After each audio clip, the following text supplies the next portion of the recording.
ce Shabbat qui va venir, nous allons rajouter à la lecture habituelle de la Torah un passage qui va être le dernier de ces 4 Shabbatot particuliers qu'il y a dans le mois de Hadar. Le passage que nous allons rajouter, qui est en fait juste avant le mois de Nissan, en réalité, ce passage est surtout mentionné parce qu'il y a en lui toutes les lois qui concernent l'agneau pascal. Et étant donné qu'au mois de Nissan, nous avons la fête de Pessah où il faut donc emmener un agneau pascal et le consommer, mais on va surtout se pencher sur le début de ce texte et essayer de le comprendre parce qu'il y a beaucoup de choses qui se paraissent bizarres dans ce texte. En fait, ce texte commence par les mots Achodesh hazeh lachem rosh chodashim rishonu lechodsh hashana. C'est-à-dire que, à la sortie d'Égypte, Hachem, Dieu, décide de faire un changement dans les faits de l'histoire. Nous savons que la vie sur Terre, dans ce cycle de 6000 ans, a démarré au mois de Tishré. Ça a commencé au mois de Tishré, puisque le vendredi de ces termes de création mentionnés dans la Torah, vient habiter sur Terre le premier homme qu'on appelle Adam Arishon. Ce vendredi est le premier Tishré. Donc par rapport à lui, nous sommes, le départ de cette histoire de ce cycle commence comme cela. Je vous rappelle que la Gemara dans Masechet Sanhedrin, dans le traité de Sanhedrin, nous parle de ces cycles en disant qu'après 6000 ans, il y a 1000 ans où il y a une sorte d'état de glacier sur la Terre, et que de nouveau, après, reprend encore un cycle. En tous les cas, le nôtre a commencé à ce moment-là, le vendredi où l'homme est créé, où l'homme, c'est-à-dire créé, est installé sur le globe terrestre, c'est le premier Tishré. Et d'ailleurs, notre calendrier va selon cette date-là. Et on assiste à quelque chose d'un peu bizarre, c'est qu'au moment de la sortie d'Égypte, Hachem prévient Moshe, lui dit, écoute bien, le calendrier va changer, il va se passer maintenant un événement, c'est que le mois de Nissan, c'est par rapport à lui que vous allez tout calculer, c'est-à-dire que lorsque dans la Torah on nous parle premier mois, deuxième mois, troisième, sixième et ainsi de suite, on nous parle par rapport à Nissan. À Chodesh Hazeh, ce mois-là, Rishon hu lechodsh hashana, c'est le premier des mois. Pourquoi y a-t-il ce changement? Quelle est l'importance de ce changement?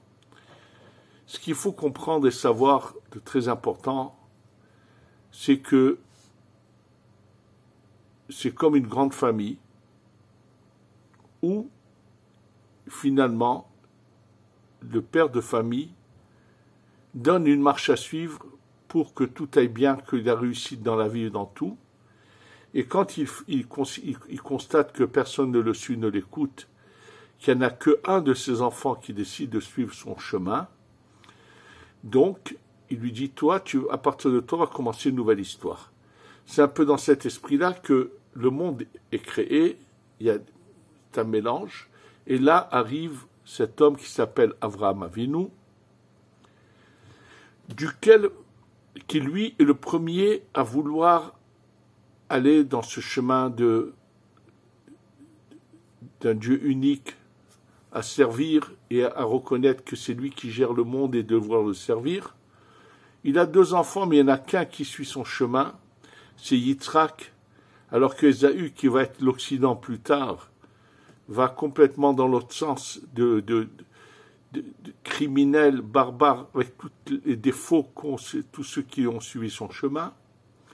De Yitzhak naissent 2 enfants, Yaakov, pardon, j'ai fait une erreur quand j'ai dit Avram, sont nés 2 enfants, j'ai parlé de Esav, alors je voulais dire de Yitzhak et Yishmaël, l'Orient, pas l'Occident.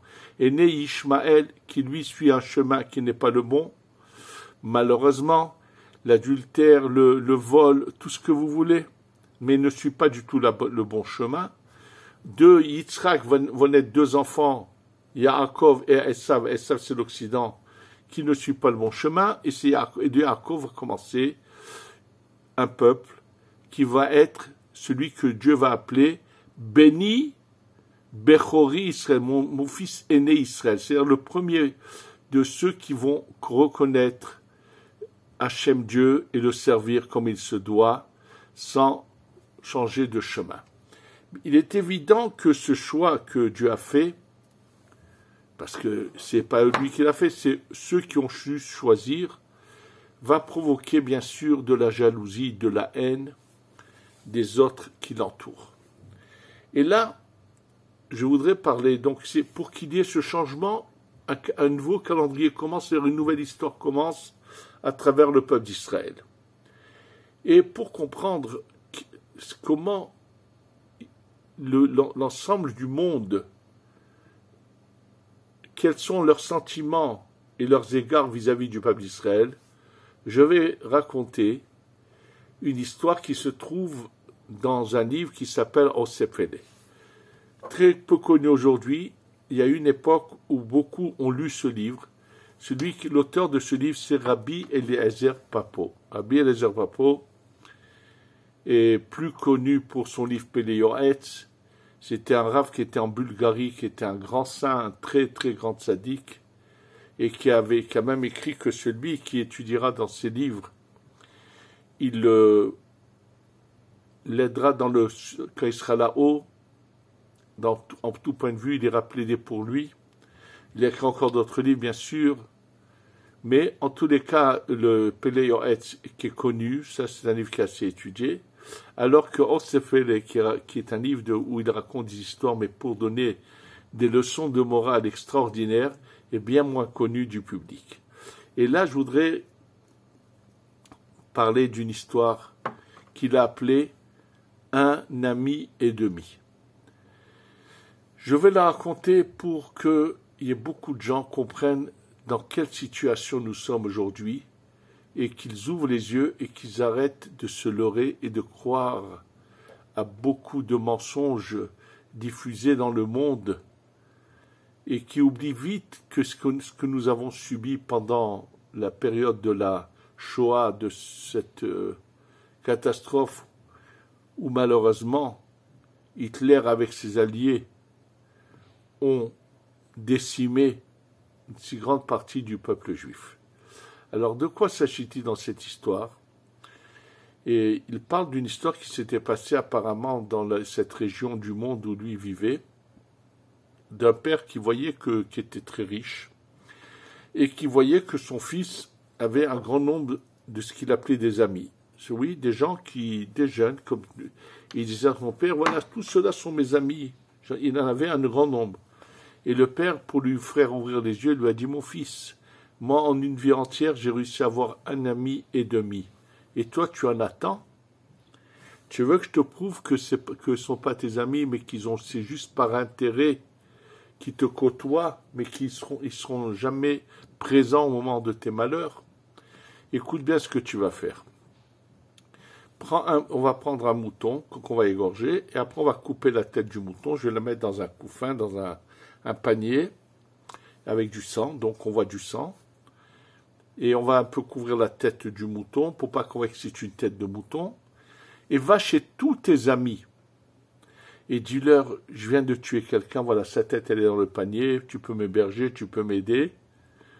Et tu verras leur réaction. Et il fait ce test et il se rend compte que personne de tous ceux qu'il croyait qu'il aimait tant viendrait à son secours. Une fois qu'il voit ça, il lui dit, maintenant je vais te dire ce que ça veut dire que un ami et demi. Écoute bien, prends ce panier, tu vas aller chez telle personne, et tu vas te présenter en disant que tu es mon fils, et tu vas lui dire que voilà, tu as eu une histoire sans le vouloir, tu as tué quelqu'un, et voilà la tête, est-ce qu'il peut t'aider, te protéger, te garder, te cacher? Il va voir sa réaction. Le fils fait ce que le père lui dit, et il est accueilli. Quand la personne entend qu'il est le fils de telle personne, il lui dit tu es le fils de tel, viens. Moi j'ai où te mettre, il lui dit viens, j'ai une idée, je vais t'aider. Il est en train de penser comment l'aider à sortir de ce malheur. À la fin il dit non merci. C'était mon père m'a envoyé pour m'enseigner une leçon, et maintenant je vois que tu es vraiment son ami intime, que c'est ça l'amitié totale, et ainsi de suite. Ensuite le père l'envoie chez encore une personne, avec la même expérience, et là la deuxième personne se met à lui dire bon, j'ai pas le choix, ton père m'a fait quand même du bien dans la vie, il le fait mais pas de plein cœur, et finalement il lui dit non merci, c'était pour apprendre une leçon. Donc il apprend à son fils qui sont ses vrais amis, ses vrais ennemis.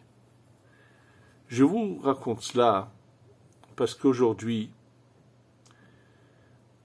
on a eu souvent ces déceptions, on a souvent pensé dans le monde, que dans le peuple juif, qu'on avait des authentiques amis, et surtout ces derniers temps, depuis longtemps. Combien s'imaginent, je vais prendre l'exemple des États-Unis, où beaucoup s'imaginent que ce sont les amis d'Israël. Et là, je vais vous raconter un témoignage d'un Rav qui s'appelle le Rav Gedalia Rabinovitch, qui est plus âgé que moi, qui vit encore, Baruch Hashem, qui est le descendant de l'Admour de Monstrich, qui est lui-même Admour, mais qui, malheureusement, la plus grande partie de leurs chassidim ont été malheureusement tués en Ukraine, et ceux qui sont restés en vie, c'est les Allemands qui en ont fini, puisqu'ils sont d'origine d'Ukraine. Et il m'a dit qu'à un moment donné, lui, il est né aux États-Unis. Lui, il a été sauvé parce que son grand-père avait été assassiné dans un pogrom en Ukraine avant la Shoah. Et donc, son arrière-grand-père qui avait pris son petit-fils, qui est le père de ce Rav dont je vous parle, était parti aux États-Unis. Et c'est ça qui a fait qu'ils ont été sauvés. Donc, lui, il est né aux États-Unis. Et lui, il m'a raconté que lorsqu'il était à Washington, il a rencontré un homme d'un certain âge qui avait un magasin il vendait des boissons alcoolisées, des boissons simples, pas loin des bureaux de tous les bureaux administratifs de l'administration américaine. Et il lui a dit que juste avant la guerre des 6 jours, lorsque toutes les nations arabes se sont toutes réunies pour venir en guerre contre Israël, toutes les personnes qui travaillaient dans l'administration lui disaient « Écoute, sache que cette fois, c'est fini. L'Amérique ne bougera pas un pouce, et comme toutes les armées arabes vont venir maintenant attaquer, ce sera la fin. » Ils étaient persuadés que malheureusement, que Dieu préserve, ça aurait été la fin de l'État d'Israël. Et il y aurait eu encore un holocauste, et là, même l'Amérique n'aurait pas bougé.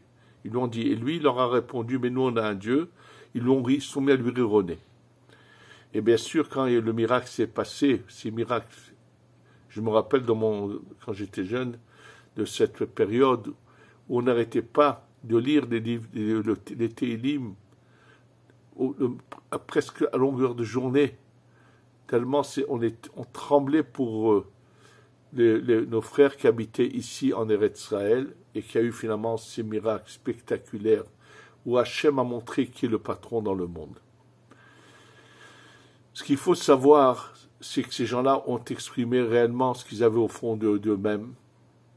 Et là, tout récemment, encore, on a vu que, à chaque fois il ne faut pas s'imaginer que les États-Unis ont un amour particulier pour nous. Pas du tout.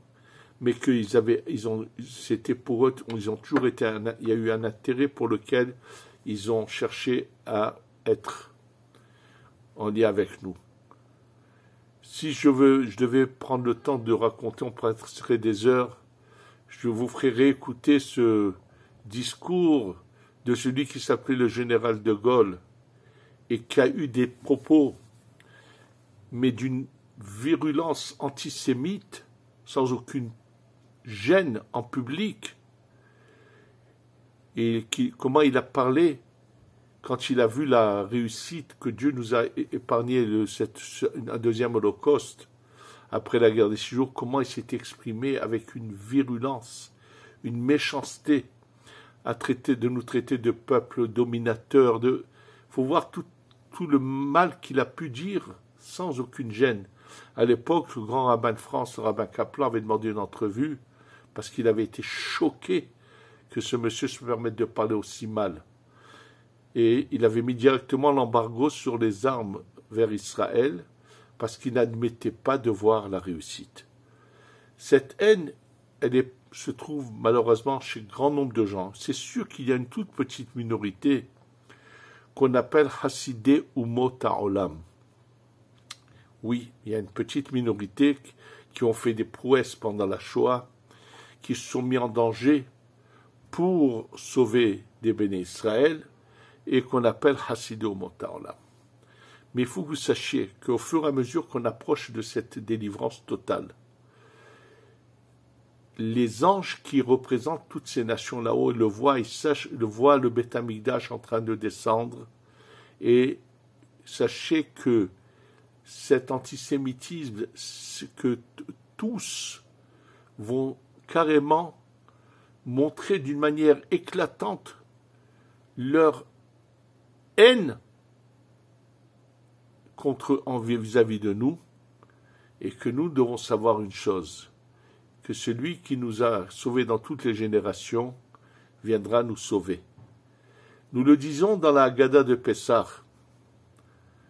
Shelo echad bilvad amad alenu lechalotenu. C'est pas seulement un seul qui a cherché à nous détruire. Et là, shebechol dovador omnim alenu lechalotenu, ve'akadosh baruch hu matzinu me'adam. Et là, dans toutes les générations, il va nous anéantir, mais Akadosh baruch hu nous protège de leurs mains. Et sachez que nous sommes devant ce moment crucial où ce qui est mentionné, que tous les peuples s'unissent contre nous, mais Akadosh baruch hu va nous sauver. Avec quel culot ils essaient de nous faire passer pour des assassins, alors que les barbares de ces Palestiniens qui sont malheureusement, ce sont des bâtards d'un mélange de l'Occident et de l'Orient lorsque sont passés en Israël quand étaient venus de France et de toute l'Europe, étaient venus ces chrétiens qui avaient voulu occuper Israël et qui finalement ont été repoussés, mais ils ont laissé leur empreinte ici. Et donc c'est un peuple de bâtards qui sont des barbares, et tout d'un coup on est en train d'inverser les rôles et de vouloir nous dire que ce sommes nous qui sommes en train de faire du mal à ces pauvres Gazaouis. Regardez l'hypocrisie du monde. Il s'est passé un attentat en Russie, et lorsqu'on a présenté au public des personnes qui sont présumés être les auteurs de ces attentats, tout le monde a vu qu'ils étaient mutilés. Personne n'a ouvert la bouche. Je suis presque certain que ce ne sont pas eux les auteurs de l'attentat. Mais comme M. Poutine ne pouvait pas admettre un tel affront, il a donné l'ordre d'arrêter 4 malheureux et de les torturer jusqu'à qu'ils fassent des aveux, qu'ils plaident coupables. Mais personne n'a ouvert la bouche devant cette mutilation. Personne n'a dit que Poutine était un barbare et qu'il était capable de mutiler des gens par une barbarie la plus basse. Personne n'ose parler parce que préfère se taire. Et comment les gens peuvent tout inverser? Nous le savons. Mais c'est la preuve que nous sommes en train d'arriver au bout, à la délivrance totale. Et là, pour que lorsque le Mashiach va venir, comme la Gemara le raconte, au début du traité de Avodah Zarah, la Gemara prévoit déjà ce qui va se passer, que lorsque le Mashiach va se dévoiler et que la vérité va éclater, que nous sommes celui que Hachem a appelé Béni Bechori Israël, mon fils aîné, le peuple d'Israël, qui sont ceux qui ont compris qu'il fallait servir Hachem, qu'on était les enfants d'Hachem. Et là, tout d'un coup, tous les peuples vont vouloir venir dire, mais nous, on les a aimés, on les a aidés, on leur a fait. Et là, tous les arguments qui vont vouloir sortir ont déjà été prévus. Mais on pourra leur prouver, vous êtes d'ignobles menteurs. Regardez combien de mal, combien de haine vous avez développé vis-à-vis du peuple d'Israël. Et c'est pour ça qu'aujourd'hui, tous ces journalistes, tous ces articles, tout ce qui peut être dit dans le monde entier, où on est en train d'inverser les rôles, alors que tout le monde, et c'est pertinemment ce qu'ont fait ces bâtards de Palestiniens, comment ils ont violé les femmes, comment ils ont assassiné d'une manière la plus ignoble, la plus horrible, des enfants, tout le mal qu'ils ont pu faire, qui auraient pu imaginer qu'après la Shoah, de telles choses se passent. Et le monde entier est complice et inverse les rôles. Sachez que c'est par jalousie et par haine qu'ils ont pour nous. Et on nous le rappelle, nous sommes, oui, ceux qui ont su découvrir l'authenticité de la vérité, qui sont attachés réellement à Hachem, à Dieu, et qui ne sont pas des idolâtres en soi-disant monothéistes, et que c'est pour cela que toute cette haine explose et sort à l'extérieur. Mais ça doit nous renforcer dans notre émouna, que nous sommes très proches de la Géoula. Et là, le Mashiach va se dévoiler et combattre tous ceux qui dans le monde voudront s'attaquer à nous, et on va pouvoir enfin avoir le Beth Amikdash, avoir l'agneau pascal cette année, Be'ezrat Hashem, et passer à l'étape d'après, Be'ezrat Hashem, qui récompenseront tous ceux qui auront su suivre le chemin de l'authenticité, de la vérité, pour pouvoir aller à l'étape d'après. Et ceux qui n'auront pas réussi, apparemment, après les 1000 ans glaciers sur Terre, ils devront aller faire encore un tour redoubler de classe et repartir dans le cycle prochain, mais ça ne nous concerne pas, ça ne nous intéresse pas. Nous allons de nouveau repartir à l'endroit où était le premier homme avant la faute, donc spirituel, se rapprocher d'Hachem, une vie différente, mais qui continuera avec beaucoup plus un niveau beaucoup plus supérieur, avec bien sûr aussi, même à ce niveau-là, il y aura aussi ce qu'on appelle le choix entre deux voies toujours, mais chacun pourra toujours continuer et progresser. Face à Hachem, qu'on sache se préparer à cette délivrance totale qui doit venir bientôt, et qu'on ait la Gula Shlema Shtavo, Bimera Be'amenu, Amen ve Amen.